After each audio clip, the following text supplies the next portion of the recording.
2 കൊരിന്ത്യർ 5:21 പാപമറിയാത്തവനെ നാം അവനിൽ ദൈവത്തിൻ്റെ നീതിയാകേണ്ടതിന് അവൻ നമുക്ക് വേണ്ടി പാപമാക്കി. യേശു ക്രിസ്തുവിനെ കുറിച്ചാണ് ഈ തിരുവചനത്തിൽ പറയുന്നത്. കർത്താവിൽ പാപമില്ലായിരുന്നു, പാപത്തിൻ്റെ പാരമ്പര്യമില്ലായിരുന്നു. മറ്റ് സകല മനുഷ്യരും ജനിക്കുമ്പോൾ തന്നെ പാപത്തിൻ്റെ പാരമ്പര്യത്തിലാണ് ജനിക്കുന്നത്.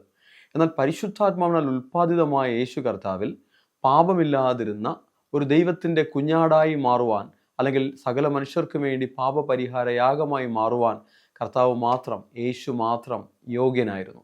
എന്നാൽ ദൈവം ലോകത്തെ അധികം സ്നേഹിച്ചതുകൊണ്ട് ലോകത്തെ വീണ്ടെടുക്കുവാൻ തക്കവണ്ണം ആ ലോകത്തിൻ്റെ പാപത്തെ ചുമക്കുന്ന ദൈവത്തിൻ്റെ കുഞ്ഞാടായി യേശുവിനെ യാഗമാക്കുവാൻ അനുവദിച്ചു. ആ യാഗം നമ്മുടെ നീതിക്ക് വേണ്ടിയിട്ടാണ്. നമ്മുടെ പാപങ്ങൾക്കെല്ലാം പ്രായശ്ചിത്തമായി, പരിഹാരമായി, ഒരു പകരത്തിനൊരു നീതിയായി, നമ്മെ നീതിമാന്മാരാക്കി മാറ്റുവാനായി കർത്താവ് അത് ചെയ്തിരിക്കുകയാണ്. കർത്താവിൽ വിശ്വസിക്കാം, നീതിമാന്മാരായി ജീവിക്കാം. കർത്താവിൻ്റെ രക്തം, കർത്താവിൻ്റെ യാഗം നമ്മെ നീതിമാന്മാരാക്കിയിരിക്കുന്നു. നീതിമാന്മാരായി തന്നെ കർത്താവിനെ നമുക്ക് സേവിക്കാം.